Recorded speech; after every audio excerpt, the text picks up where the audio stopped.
Hello everyone, good morning to all of you and welcome to online study point. दोस्तों, आज है 16 मार्च और आज की इस वीडियो में हम 16 मार्च से रिलेटेड करंट अफेयर के सभी इंपॉर्टेंट क्वेश्चन को कवर करने वाले हैं। तो यदि आप लोगों को इस वीडियो की पीडीएफ चाहिए तो आप हमारे इस मोबाइल एप्लीकेशन को भी इंस्टॉल कर सकते हैं, जिसमें आप लोगों को डेली क्विज, फ्री पीडीएफ और प्रतिदिन के करंट अफेयर का ऑडियो भी मिल सकेगा। इसके अलावा यदि आप एनटीपीसी और ग्रुप डी की तैयारी कर रहे हैं तो आप हमारे इस नए चैनल से भी जुड़ सकते हैं, जिसके लिंक डिस्क्रिप्शन बॉक्स में दी हुई है। तो चलिए स्टार्ट करते हैं। हमारा पहला क्वेश्चन, हाल ही में चर्चित संगे ज्वालामुखी ये किस देश में स्थित है? संगे ज्वालामुखी जो कि अभी चर्चे में रहा है, ये स्थित है इक्वाडोर में। और ये क्यों चर्चे में आया है? तो देखिए, ये जो ज्वालामुखी है जिसका नाम है सांगे, ये दुनिया का सबसे सक्रिय ज्वालामुखी है। मतलब कि सबसे सक्रिय तो नहीं है, लेकिन दुनिया के सबसे सक्रिय ज्वालामुखी में से एक है, जहां अभी हाल ही में 11 मार्च को विस्फोट हुआ है। अभी यहाँ मैंने एक टर्म यूज़ किया है, सक्रिय ज्वालामुखी। मैंने आप लोगों को बताया है कि ज्वालामुखी के 3 प्रकार होते हैं। कौन कौन से हैं? पहला तो यही है सक्रिय ज्वालामुखी, दूसरा है सुषुप्त ज्वालामुखी, इसके बाद तीसरा होता है शांत या मृत ज्वालामुखी। तीनों में फ़र्क क्या होता है? तो सक्रिय ज्वालामुखी वे हैं जहाँ विस्फोट होते रहता है, कुछ साल के अंतराल के बाद यहाँ विस्फोट लगातार बने ही रहता है। तो संगे ज्वालामुखी जो कि सक्रिय ज्वालामुखी का ही एक एग्जाम्पल है। सक्रिय ज्वालामुखी के आप और भी एग्जाम्पल ले सकते हैं, जैसे कि इटली का जो सिसिली द्वीप है, सिसिली द्वीप पर जो एटना ज्वालामुखी है, ये सक्रिय ज्वालामुखी का ही एक एग्जाम्पल है। और भारत में यदि देखा जाए तो बैरन द्वीप जो कि भारत का एकमात्र सक्रिय ज्वालामुखी है। फिर यदि हम बात करें सुषुप्त ज्वालामुखी की, तो ये कैसे ज्वालामुखी होते हैं? जिसमें कि काफ़ी सालों से कोई विस्फोट नहीं हुआ है, लेकिन आगे हो सकता है ऐसी संभावना है। वे कहलाते हैं सुषुप्त ज्वालामुखी। सुषुप्त ज्वालामुखी का यदि एग्जाम्पल देखा जाए तो एक तो है जापान का फ्यूजियामा, और भारत में यदि देखा जाए तो ये है नाराकोंडम। तो भारत की तरफ से सक्रिय ज्वालामुखी है बैरन द्वीप जो कि अंडमान निकोबार में है। फिर सुषुप्त ज्वालामुखी में एग्जाम्पल है नाराकोंडम का, ये भी अंडमान निकोबार में ही स्थित है। अब तीसरा है शांत या मृत ज्वालामुखी। तो ऐसे ज्वालामुखी जिसमें हजारों साल से कोई भी विस्फोट नहीं हुआ है, ना आगे विस्फोट होने का कोई चांस है, पूरी तरह से मृत है, तो ऐसे ज्वालामुखी कहलाते हैं मृत ज्वालामुखी। मृत ज्वालामुखी का यदि एग्जाम्पल देखा जाए तो एक है इक्वाडोर का ही चिम्बाराजो ज्वालामुखी। जैसे कि इक्वाडोर का जो सांगे ज्वालामुखी है ये सक्रिय ज्वालामुखी है, वैसे ही इक्वाडोर का जो चिम्बाराजो ज्वालामुखी है यह है मृत या शांत ज्वालामुखी। एक और एग्जाम्पल है एंडीज पर्वत पर जो एकांकागुआ है, यह भी मृत ज्वालामुखी का ही एक एग्जाम्पल है। तो आप मैप में देख सकते हैं इक्वाडोर की लोकेशन जो कि साउथ अमेरिका में स्थित है। इसकी कैपिटल है क्विटो, करेंसी है अमेरिकन डॉलर। और एडिशनल तौर पर आप ये याद रखेंगे कि जो इक्वेटर है ये इक्वाडोर के बीचों बीच से होकर के गुजर रही है। यदि देखा जाए तो साउथ अमेरिका में केवल 3 ही कंट्री ऐसी हैं जिससे कि इक्वेटर यानी कि भूमध्य रेखा गुजरती है। कौन कौन सी है? एक तो यही है इक्वाडोर, कुछ हिस्सा ये जो आप देख रहे हैं ये है कोलंबिया। तो इक्वेटर, कोलंबिया और ये है ब्राज़ील, इन 3 देशों से होकर के गुजर रही है इक्वेटर। इसके अलावा साउथ अमेरिका की जो सबसे लंबी पर्वत श्रृंखला है जो कि कुछ यहाँ से यहाँ तक फैली हुई है, इसका नाम है एंडीज पर्वत श्रृंखला, जिसका सर्वोच्च शिखर है एकांकागुआ। और साउथ अमेरिका का ही ये जो आप दक्षिणी हिस्सा देख रहे हैं, सबसे निचला हिस्सा, ये क्या कहलाता है? तो ये कहलाता है टेरा डेल फ्यूगो। और इस टेरा डेल फ्यूगा को भी, मतलब कि इस दक्षिणतम का भी दक्षिणतम हिस्सा है, और इसे क्या कहा जाता है? हॉर्न अंतरीप यानी कि केप हॉर्न। अगला क्वेश्चन है, कौन सा जहाज 12 मार्च 2021 को भारतीय नौसेना प्रशिक्षण दल के साथ एंट सिरानाना मेडागास्कर बंदरगाह पर पहुंचा है? तो मेडागास्कर के इस बंदरगाह पर पहुंचा है आईएनएस जलाश्व। और क्यों पहुंचा है? तो इसके द्वारा मालागासी स्पेशल फोर्स को ट्रेनिंग दी जाएगी, जिसके कारण ये पहुंचा है मेडागास्कर के इस पोर्ट पर। तो इसका नाम आप याद रखेंगे। तो यदि हम बात करें मेडागास्कर की, इसकी कैपिटल है एंटाना नेरिवो। आसपास की यदि आप लोकेशन देखेंगे तो कुछ यहाँ स्थित है मेडागास्कर कैनल। मेडागास्कर के पास ही मैंने आप लोगों को दो इम्पॉर्टेंट जलधाराओं के नाम याद करवाए थे। एक तो है अगुलहास जलधारा, दूसरी है मोज़ेम्बिक जलधारा। ये दोनों ही कैसी जलधाराएं हैं? गर्म जलधाराएं। गर्म क्यों हैं? तो ऐसी कोई भी जलधारा जो कि भूमध्य रेखा से ध्रुवों की तरफ आती हैं, चाहे उत्तरी ध्रुव हो चाहे दक्षिणी ध्रुव हो, वे जलधाराएं गर्म कहलाती हैं। जबकि ऐसी कोई भी जलधाराएं जो कि ध्रुवों से भूमध्य रेखा की तरफ जाए वे कहलाती है ठंडी जलधारा। तो ठंडी जलधारा का एग्जाम्पल है लेब्राडोर जलधारा। और लेब्राडोर जलधारा जो कि संसार की सबसे ठंडी जलधारा है, जबकि गल्फ स्ट्रीम जलधारा जो कि संसार की सबसे गर्म जलधारा है। तो अगुलहास और मोज़ेम्बिक ये भी गर्म जलधाराओं के ही एग्जाम्पल हैं। अगला क्वेश्चन है, हाल ही में वर्ल्ड हेल्थ ऑर्गेनाइजेशन ने किस फार्मा कंपनी के टीके को मंजूरी दी है? तो हाल ही में WHO के द्वारा जॉनसन एंड जॉनसन इसके वैक्सीन को मंजूरी दे दी गई है। और जॉनसन एंड जॉनसन इसे मंजूरी दी है WHO ने। और यदि देखा जाए तो ये ऐसी तीसरी वैक्सीन है जिसे WHO ने मान्यता दे दी है। इससे पहले कौन सी है? तो पहली तो है फाइज़र, दूसरी है एस्ट्राजेनेका और अब तीसरी बन गई है जॉनसन एंड जॉनसन, जिसे की मंजूरी दी है WHO ने। तो यदि हम बात करें जॉनसन एंड जॉनसन की, तो ये एक अमेरिकन मल्टीनेशनल कॉरपोरेशन है जिसकी स्थापना 1886 में की गई थी। हेडक्वार्टर स्थित है न्यू जर्सी USA में। इसके चेयरमैन और CEO हैं एलेक्स जॉर्ज स्काई। अब यदि हम बात करें वर्ल्ड हेल्थ ऑर्गेनाइजेशन की, इसकी स्थापना 7 अप्रैल 1948 में की गई थी। इसलिए 7 अप्रैल को हम मनाते हैं वर्ल्ड हेल्थ डे के रूप में। हेडक्वार्टर स्थित है जेनेवा स्विट्जरलैंड में। इसके डायरेक्टर जनरल हैं टेड्रोस अदानोम। अगला क्वेश्चन है, भारत का विद्युत वाहन यानी कि इलेक्ट्रॉनिक वाहन राजधानी बनने के लिए कौन सा शहर तैयार है? तो ये तैयार है दिल्ली। देखिए जो दिल्ली है ये प्रदूषण के कारण हमेशा ही सुर्खियों में बने रहता है। प्रदूषण की समस्या यहाँ काफ़ी समय से चली आ रही है। यदि आप लोगों को याद होगा तो कुछ समय पहले ही दिल्ली गवर्नमेंट के द्वारा इलेक्ट्रॉनिक वाहन खरीदने वालों को ज़ीरो टैक्स, मतलब कि ऐसे कोई भी व्यक्ति जो कि ई वाहन खरीदते हैं उनसे बिल्कुल भी टैक्स नहीं लिया जाएगा, ऐसी भी घोषणा कर दी गई थी दिल्ली गवर्नमेंट के द्वारा। क्यों की गई थी? कि यदि टैक्स नहीं लेंगे तो लोग ज़्यादा से ज़्यादा इलेक्ट्रॉनिक वाहन खरीदेंगे, जिससे कि यहाँ प्रदूषण की समस्या को कुछ हद तक कंट्रोल किया जा सकेगा। कुछ इसलिए यहाँ भी हाल ही में स्विच दिल्ली अभियान की भी शुरुआत की गई थी। क्यों की गई थी? इलेक्ट्रॉनिक वाहनों को बढ़ावा देने के लिए। तो प्रदूषण से निजात पाने के लिए दिल्ली गवर्नमेंट समय समय पर काफ़ी सारी पहल भी करते आ रही हैं, जैसे कि अभी मैंने बताया है। एक तो यही है स्विच दिल्ली अभियान। इसके अलावा ऑड इवन काफ़ी समय से, मतलब कि काफ़ी पुराना है तो। इसके अलावा रेड लाइट ऑन, गाड़ी ऑफ अभियान, मतलब कि जो सिग्नल में रेड लाइट आते हैं, सिग्नल में रेड लाइट आने पर गाड़ी रोकना कंपलसरी होगा, मतलब कि गाड़ी ऑफ करना कंपलसरी होगा। और अभी हाल ही में यहाँ वृक्षारोपण नीति भी लगाई गई है। तो ये कुछ पहले हैं जो कि दिल्ली गवर्नमेंट के द्वारा शुरू की गई थी यहाँ प्रदूषण की समस्या से निजात पाने के लिए। तो यही है, विद्युत वाहन राजधानी बनने के लिए जो दिल्ली है ये पूरी तरह से तैयार हो चुका है।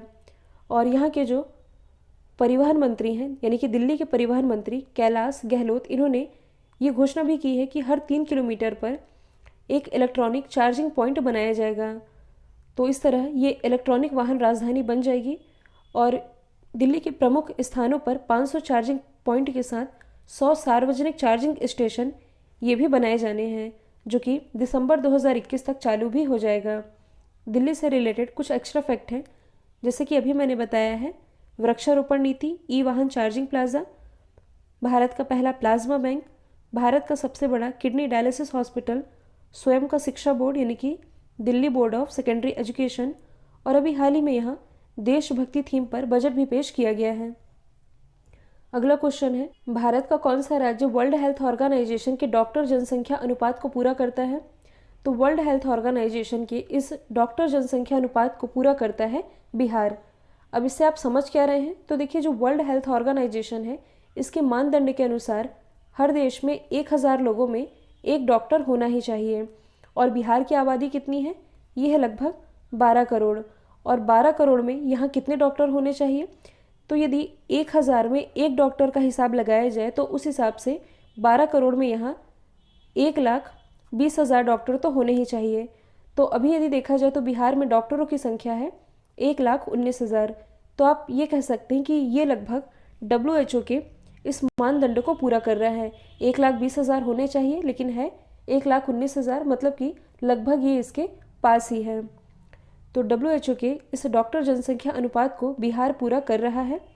तो यदि हम बात करें बिहार की, इसकी राजधानी है पटना, और यहाँ के मुख्यमंत्री कौन है? नीतीश कुमार। राज्यपाल है फागू सिंह चौहान। अब हम बिहार से रिलेटेड कुछ एक्स्ट्रा फैक्ट डिस्कस कर लेते हैं। जैसे कि ये जो आप देख रहे हैं, ये है पश्चिमी चंपारण, ये है पूर्वी चंपारण।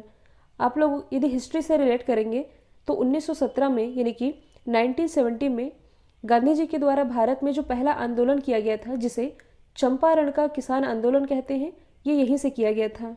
ये जो आप देख रहे हैं मधुबनी, मधुबनी ये क्यों सुर्खियों में आया था? मधुबनी पेंटिंग्स के लिए। इसके अलावा आप और क्या देख पा रहे हैं? तो यहाँ जो आप देख रहे हैं ये है नालंदा। नालंदा में पूर्वोत्तर भारत का पहला ग्लास ब्रिज स्थापित किया गया है, जबकि भारत का पहला ग्लास ब्रिज ये स्थापित किया गया है उत्तराखंड के ऋषिकेश में। बक्सर, इसे भी आप हिस्ट्री से रिलेट कर सकते हैं। 1764 में बक्सर का युद्ध आप लोगों ने पढ़ा ही होगा, जो कि ईस्ट इंडिया कंपनी के हेक्टर मुनरो और मुंगेल, मतलब कि एक तरफ हेक्टर मुनरो थे, दूसरी तरफ मुगल और नवाबों की सेना के बीच ये युद्ध हुआ था। इसके बाद ये आप देख रहे हैं गया। गया जहाँ भगवान बुद्ध को ज्ञान की प्राप्ति हुई थी बोधि वृक्ष के नीचे, और इनकी मृत्यु कहाँ हुई थी? कुशीनगर में। और यदि आप करंट से रिलेट करेंगे तो हाल ही में बिहार को डिजिटल इंडिया अवार्ड से भी सम्मानित किया गया है। अगला क्वेश्चन है, मनरेगा के तहत कौन सा राज्य रोजगार प्रदान करने के मामले में टॉप पर रहा है? तो मनरेगा के तहत सबसे ज़्यादा रोजगार प्रदान करने के मामले में छत्तीसगढ़ ये रहा है टॉप पर।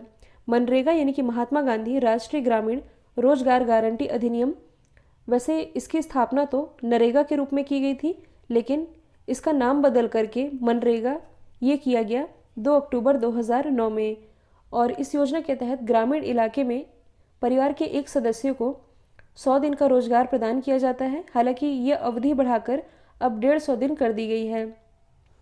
तो यही है कि इसके तहत रोजगार प्रदान करने के मामले में कहने का मतलब ये है कि ये जो वित्तीय वर्ष 2020-21 रहा है, यहाँ 15 करोड़ मानव दिन का रोजगार पैदा करने का यहाँ जो लक्ष्य रखा गया था कि राज्य में 15 करोड़ लोगों को रोजगार दिया जाएगा इस योजना के तहत, तो लक्ष्य से भी बढ़ करके मतलब कि लगभग 16 करोड़ से भी अधिक रोजगार यहाँ सृजित किए गए हैं। इसी के साथ छत्तीसगढ़ इस योजना के क्रियान्वयन में पहले स्थान पर रहा है। दूसरे स्थान पर रहा है पश्चिम बंगाल, और असम बिहार ये संयुक्त रूप से तीसरे स्थान पर हैं। तो यदि हम बात करें छत्तीसगढ़ की, इसकी राजधानी है रायपुर। मुख्यमंत्री हैं भूपेश बघेल। राज्यपाल है अनुसुईया उइके। प्रमुख नेशनल पार्क है इंद्रावती, कांगेर घाटी, गुरु घासीदास और अचानकमार वाइल्ड लाइफ सेंचुरी। अब इस क्वेश्चन में बात की जा रही है देश के पहले राज्य की। तो यदि हम बात करें उत्तर प्रदेश की, ये किस योजना में पहले स्थान पर रहा है? प्रधानमंत्री स्वनिधि यानी कि स्ट्रीट वेंडर आत्मनिर्भर निधि योजना के कार्यान्वयन में। हिमाचल प्रदेश ये 100% LPG गैस का कनेक्शन प्रोवाइड करने में पहले स्थान पर रहा है। जबकि हाल ही में जो जस्टिस इंडिया रिपोर्ट जारी की गई है, तो न्याय देने के मामले में टॉप पर रहा है महाराष्ट्र। अगला क्वेश्चन है, हाल ही में विश्व उपभोक्ता अधिकार दिवस ये कब मनाया गया है? यानी कि वर्ल्ड कंज्यूमर राइट्स डे, जो कि मनाया जाता है 15 मार्च को। और ये मनाया क्यों जाता है? तो उपभोक्ता के अधिकारों के ज़रूरतों के बारे में वैश्विक जागरूकता फैलाने के लिए ये दिवस मनाया जाता है 15 मार्च को। और इस बार जो वर्ल्ड कंज्यूमर राइट्स डे मनाया गया, इसकी थीम थी प्लास्टिक प्रदूषण से निपटना, यानी कि टैकलिंग प्लास्टिक पोल्यूशन। अगला क्वेश्चन है, हाल ही में विजय हजारे ट्रॉफी 2021 का खिताब किसने जीता है? तो विजय हजारे ट्रॉफी 2021 का खिताब ये चौथी बार जीत लिया है मुंबई ने। और मुंबई ने किसे हराया है? मुंबई ने फाइनल में उत्तर प्रदेश को 6 विकेट से हरा करके ये खिताब अपने नाम किया है। विजय हजारे ट्रॉफी जो कि क्रिकेट से रिलेटेड है, ये इसका 19वां एडिशन था। अच्छा, इस ट्रॉफी का नाम विजय हजारे ही क्यों है? तो देखिए, जो विजय हजारे थे ये महाराष्ट्र के एक क्रिकेटर थे, और इन्होंने 1951 से 1953 के बीच इंडियन क्रिकेट टीम के ये कैप्टन रहे हैं। और इन्होंने अपनी कप्तानी में भारत को टेस्ट क्रिकेट में पहली सफलता भी दिलाई थी। तो इन्हीं की याद में विजय हजारे ट्रॉफी इसका आयोजन किया जाता है। और ये ट्रॉफ़ी रिलेटेड है क्रिकेट से। साथ ही आप ये भी याद रखेंगे कि विजय हजारे ट्रॉफ़ी की सर्वाधिक सफल टीम ये है तमिलनाडु। तमिलनाडु के नाम पर कुल 5 खिताब हैं, जबकि दूसरे स्थान पर कर्नाटक और मुंबई, ये दोनों हैं जिनके नाम 4-4 खिताब हैं। अब यदि हम क्रिकेट से रिलेटेड कुछ दूसरी ट्रॉफियों के बारे में डिस्कस करें तो एक तो है रणजी ट्रॉफ़ी। आप लोगों ने सुना होगा कि 87 साल के इतिहास में पहली बार रणजी ट्रॉफ़ी ये रद्द की गई है। फिर है रोहिंगटन, जेडी बिरला, ईरानी ट्रॉफ़ी, सीके नायडू ट्रॉफ़ी और दुलीप ट्रॉफ़ी, ये सभी रिलेटेड है क्रिकेट से ही। अगला क्वेश्चन है, भारत का सबसे बड़ा तैरता हुआ सोलर प्लांट ये कहाँ लगाया गया है? तो भारत का सबसे बड़ा तैरता हुआ सोलर प्लांट है जो कि स्थापित किया जाएगा तेलंगाना में। तेलंगाना के रामगुंडम में इसकी स्थापना की जाएगी और एक झील के अंदर तैरता हुआ ये सोलर प्लांट है। इसकी कैपेसिटी कितनी होगी? 100 मेगावाट की, मतलब कि ये तैरते हुए 100 मेगावाट की बिजली का उत्पादन करेगा। आप लोगों को याद होगा तो जो हमारा नवीकरणीय ऊर्जा मंत्रालय है इसके द्वारा रिन्यूएबल यानी कि नवीकरणीय ऊर्जा का जो टारगेट है ये 2022 तक कितना रखा गया है? तो ये रखा गया है कि 2022 तक भारत 175 गीगावाट बिजली का उत्पादन करेगा। हम बात कर रहे हैं तेलंगाना की, तो इसकी राजधानी है हैदराबाद। यहाँ से आप ये याद रखेंगे कि तेलंगाना इसकी सीमा समुद्र से नहीं लगती है। राजधानी है हैदराबाद जो कि मूसी नदी के किनारे बसा हुआ है। साथ ही भारत का पहला ब्लॉकचेन जिला ये हैदराबाद ही है। यदि आप करंट से रिलेट करेंगे तो हाल ही में इसी हैदराबाद को tree city of the world के रूप में भी चुना गया है। तेलंगाना के मुख्यमंत्री हैं के चंद्रशेखर राव, राज्यपाल है तमिलिसाई सौंदरराजन, जिन्हें भी और ये भी हाल ही में पुदुचेरी के उपराज्यपाल का एडिशनल चार्ज भी संभाल रही हैं। अगला क्वेश्चन है, हाल ही में स्विट्जरलैंड के बाद किस देश ने सार्वजनिक स्थानों पर बुर्का पहनने से रोक लगा दी है? तो कुछ दिन पहले ही ये न्यूज़ आई थी कि स्विट्जरलैंड ने पब्लिक प्लेसेस पर बुर्का पूरी तरह से बैन कर दिया है, जिसके लिए यहाँ जनमत संग्रह भी कराया गया था। और अब स्विट्जरलैंड के बाद जो श्रीलंका है इसने भी सार्वजनिक स्थानों पर बुर्का पहनने पर रोक लगा दी है। इसके साथ ही यहाँ 1000 से ज़्यादा मदरसों और इस्लामिक स्कूलों को भी बंद किया जाना है। यही फैसला किया गया है श्रीलंका के द्वारा। श्रीलंका की यदि हम बात करें तो इसकी कॉमर्शियल कैपिटल है कोलंबो, एग्जीक्यूटिव कैपिटल है जयवर्धनेपुरम कोट्टे। यहाँ के प्रेसिडेंट है गोटबाया राजपक्षे, प्राइम मिनिस्टर है महिंद्रा राजपक्षे। ये दोनों ही भाई भाई हैं। इसके अलावा कुछ दिन पहले मैंने आप लोगों को बताया था एक पोर्ट के बारे में। देखिए, कोलंबो पोर्ट के पास ही जो वेस्टर्न टर्मिनल कॉरिडोर है इसके निर्माण का जो टेंडर है ये भारत को दिया गया है। इसमें आप कंफ्यूज नहीं होइएगा, क्योंकि पहले ईस्ट टर्मिनल कॉरिडोर का निर्माण का जो टेंडर है भारत को मिला था, जिसे कि बाद में श्रीलंका के द्वारा रद्द कर दिया गया था। तो अब जो वेस्ट टर्मिनल कॉरिडोर है जिसका निर्माण भारत के द्वारा किया जाना है, ये जो आप देख रहे हैं ये है हम्बनटोटा पोर्ट। इसका निर्माण चाइना के द्वारा किया गया है और श्रीलंका के द्वारा इस हम्बनटोटा पोर्ट को चाइना को 99 साल यानी कि 99 ईयर के लिए लीज पर दे दिया गया है। भारत और श्रीलंका के बीच एक स्ट्रेट है जिसे आप पाक स्ट्रेट के नाम से जानते हैं। कल जो मैंने आप लोगों से सवाल पूछा था इसका राइट आंसर था तमिलिसाई सौंदरराजन। अब आप लोगों के लिए आज का सवाल है, हाल ही में मध्य अमेरिका का पहला देश कौन बना है जिसे मलेरिया मुक्त घोषित किया गया है? तो इसका जो भी आंसर है कमेंट बॉक्स में बताइएगा। वीडियो यदि पसंद आया है तो लाइक कीजिए, शेयर कीजिए और चैनल को सब्सक्राइब करना बिल्कुल मत भूलिएगा। तो आज के लिए इतना ही। Thank you so much.